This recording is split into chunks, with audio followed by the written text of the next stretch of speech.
Hi, this is Sarah from Precision Camera in Austin, Texas, and today we are not in Austin, Texas. We are out at Chappell Hill at my awesome Nikon reps, beautiful property. We are testing the D500 and the D5, and we have some little friends that are joining us. We have Rainy, Tad, and Scooter, who have helped us make some pictures and test the image quality on these guys for you.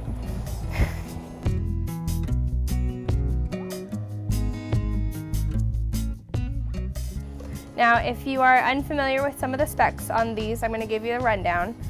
Both of them are approximately 20 megapixels, 20.8 to be exact. The D500 is a DX format. The D5 is their flagship FX format. The big factors on these guys that they have in common, first and foremost, is their autofocus system. This is a brand new autofocus system with 153 points, 99 of those which are cross-type.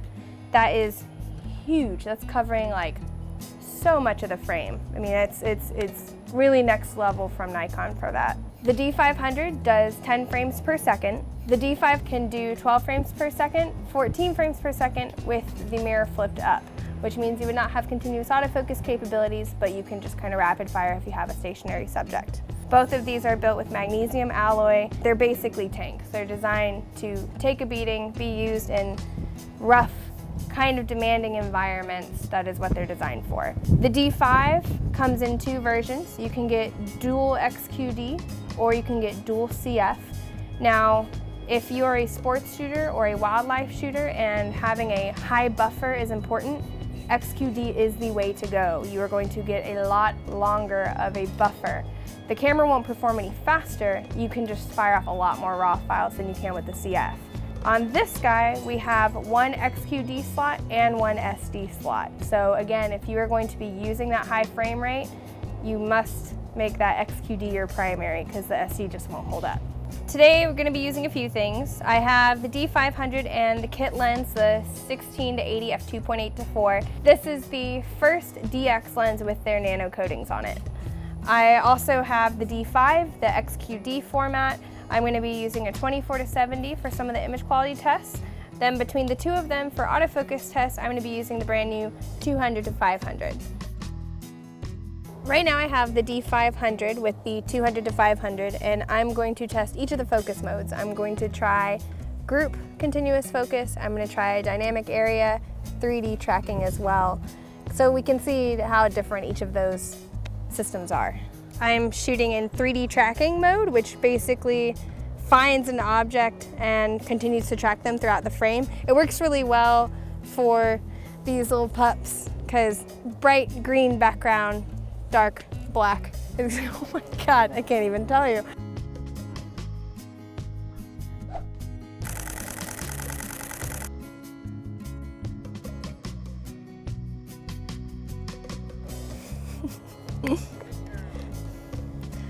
So what's really cool about 3D tracking is that even if I move my frame or if the subject moves around the frame, that little square just stays on them the whole time. So now I'm going to try using dynamic area continuous focus using all 153 points.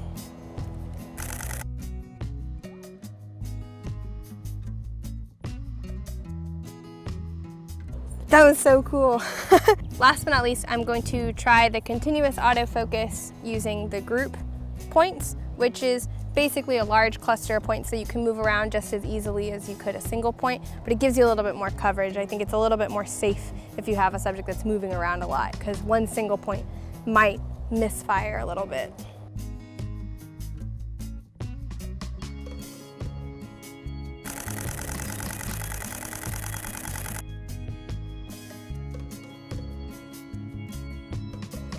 That was about 60 frames and every single one of them was in focus. So something I really like about this camera is that we have this little joystick here. I feel like all cameras should have them. Instead of relying on this little thumb pad to control my focus point, this is dedicated for the focus point and just moves around way quicker, which is nice. So I'm going to do the exact same test that we did on the D500, testing all of the different focus area modes while in continuous focus, now using the D5. So I'm gonna shoot this in continuous high. This is 12 frames per second versus the 10 frames per second we have on the D500. If I was to shoot this in live view with the mirror up, I would be able to shoot with 14 frames per second. But for now, I'm just gonna do 12. Only 12. First, I'm going to test 153, all points.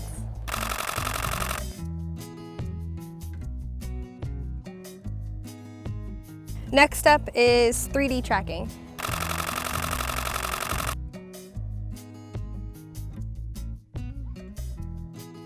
Last but not least, I'm going to try the continuous autofocus using the group points.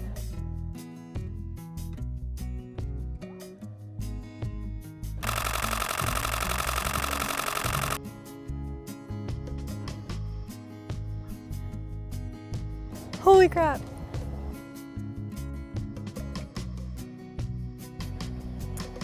The D500 has full magnesium alloy on the bottom and monocoque on the top. What this allows for is built-in Wi-Fi and built-in Bluetooth, which we haven't yet seen in a DSLR.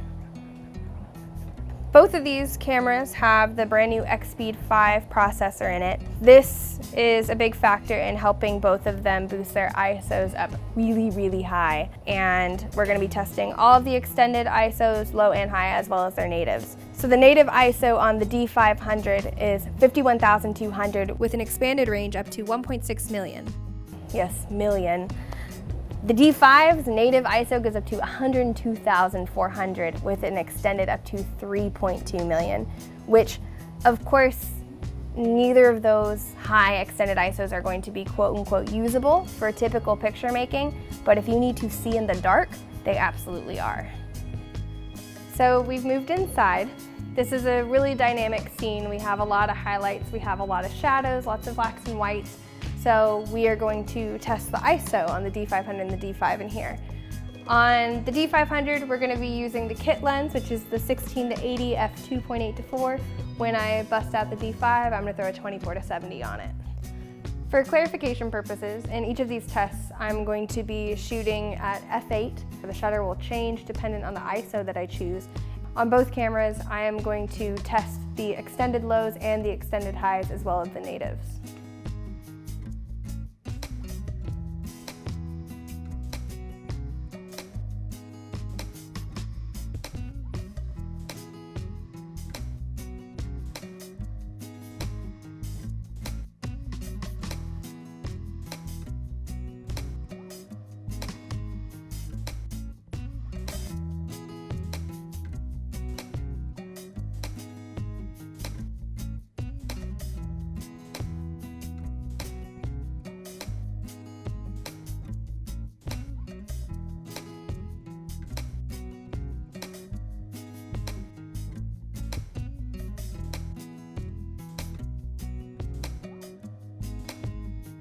So just finished the D500. I'm super impressed. 51,200 is totally usable.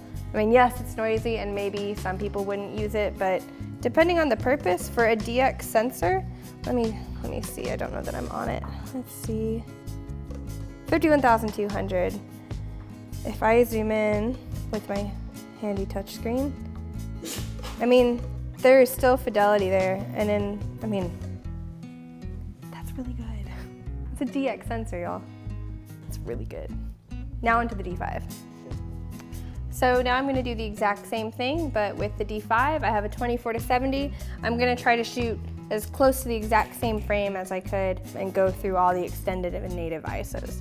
One thing I wanna point out on this guy and on the D500 is the placement of the ISO button. So this is probably one of the biggest hurrah things when this camera came out, is that they moved the ISO button up here to the top.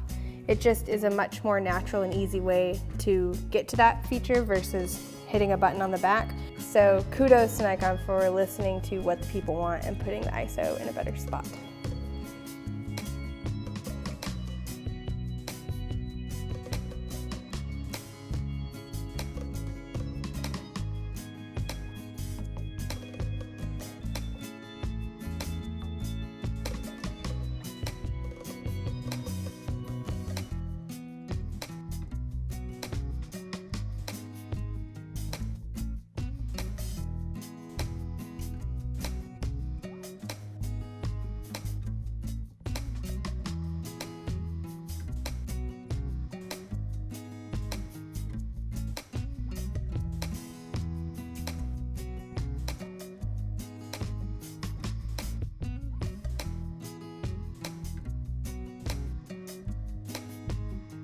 So, just finished with the D5, and this thing's ISO range is freaking nuts.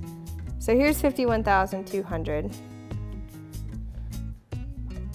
I mean, there's noise in there, kind of, but please take note of how tight into this frame I am and how much detail is left.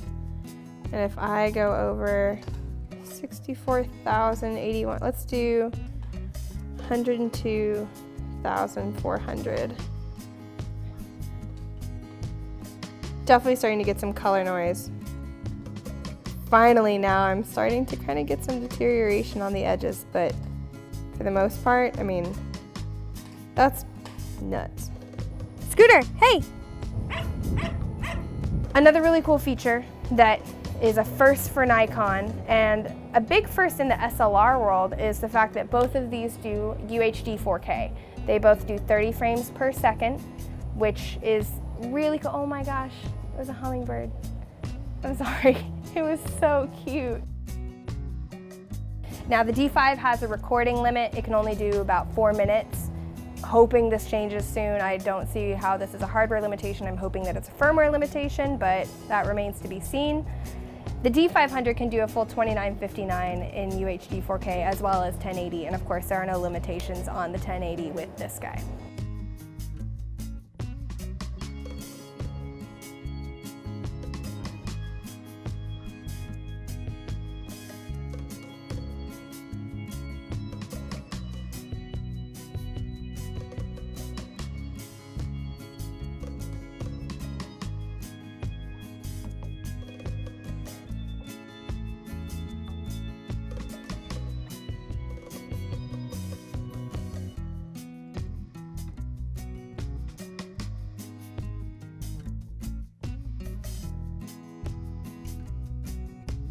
The Nikon D5 and D500 bring a new level of performance to the DSLR world.